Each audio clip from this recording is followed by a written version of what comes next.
ചപ്പാത്തിയുടെയും അപ്പത്തിൻ്റെയും ഒക്കെ കൂടെ കഴിക്കാൻ പറ്റിയ ഒരു അടിപൊളി കറിയാണ് ഇന്നത്തെ എൻ്റെ റെസിപ്പി. വളരെ ഈസി ആയിട്ടും പെട്ടെന്നും ഉണ്ടാക്കിയെടുക്കാവുന്ന ഒരു കറിയാണിത്. ചാനലിലേക്ക് എല്ലാവർക്കും സ്വാഗതം. രുചിയേറിയ ഈ കറി ഒന്ന് ഉണ്ടാക്കുന്നത് നമുക്ക് വീഡിയോയിലൊന്ന് കണ്ടു നോക്കാം.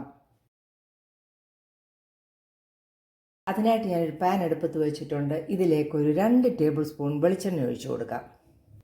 എണ്ണ ചൂടായിട്ടുണ്ട്. ഇതിലേക്കൊരു 1/4 ടീസ്പൂൺ കടുക് ഇട്ട് കൊടുക്കാം. കടുക് പൊട്ടിയപ്പോഴത്തേക്ക് നമുക്കൊരു 4 അല്ലി വെളുത്തുള്ളി അരിഞ്ഞതിട്ട് കൊടുക്കാം.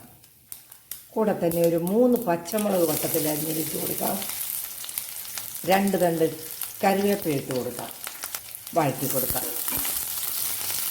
ഫ്ലെയിമൊക്കെ കുറച്ച് വേണം വെക്കാൻ. എളുപ്പം ഉണ്ടാക്കിയെടുക്കാവുന്ന ചപ്പാത്തിക്കും അപ്പത്തിനും ഒക്കെ കഴിക്കാൻ പറ്റിയൊരു സൈഡ് ഡിഷാണ് നമ്മൾ തയ്യാറാക്കുന്നത്. നല്ല ഈസി ആയിട്ടുണ്ടാക്കാവുന്ന ഒരു കറിയാണിത്. ചപ്പാത്തിയൊക്കെ ചുടുമ്പോഴത്തേക്ക് നമുക്കിത് റെഡിയാക്കിയെടുക്കാം. ഇതിലേക്ക് 2 സവാള നമ്മൾ ചെറുതായിട്ട് അരിഞ്ഞതും കൂടെ ഇട്ട് കൊടുക്കാം. ആവശ്യത്തിനുള്ള ഉപ്പും കൂടെ ചേർത്ത് നന്നായിട്ടിത് വഴറ്റിയെടുക്കാം.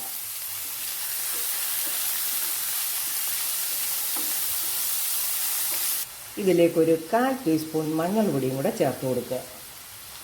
വീണ്ടും വഴറ്റുക. സവാള നന്നായിട്ട് വഴന്നു വന്നിട്ടുണ്ട്.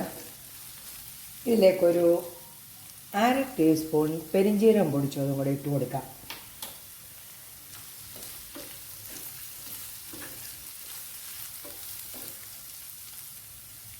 രണ്ട് മീഡിയം സൈസ് പൊട്ടറ്റോ ഞാൻ വെന്തെടുത്ത് വെച്ചിട്ടുണ്ട്. നമുക്കിതും കൂടി ഇതിനകത്തേക്ക് ഒഴിച്ചു കൊടുക്കാം. പൊട്ടറ്റോ ഇതിലിട്ട് വേകുന്നതിൽ നല്ലത് ഇങ്ങനെ വെന്തെടുത്ത് വെക്കുകയാണെങ്കിൽ നന്നായിട്ടത് വെന്ത് കിട്ടിയാൽ ഇതിൻ്റെ കൂടെ ചേർക്കുന്നതാണ് രുചി കൂടുതൽ.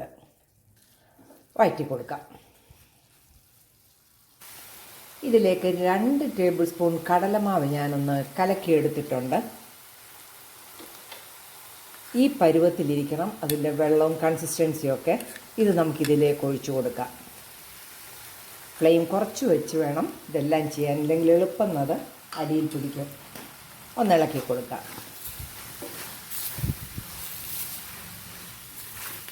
ആ കടലമാവൊന്ന് വേകാനായിട്ട് ഒരു 4 ടേബിൾ സ്പൂൺ വെള്ളമുണ്ട്, അതും കൂടെ ഒഴിച്ചു കൊടുക്കാം. നന്നായിട്ട് ഇളക്കി കൊടുക്കുക. അതൊന്ന് വെന്ത് കിട്ടുന്നിടം വരെ. ഒരു ചെറിയ തണ്ട് മല്ലിയിലയും കൂടെ ഇതിലേക്ക് ചേർക്കുക.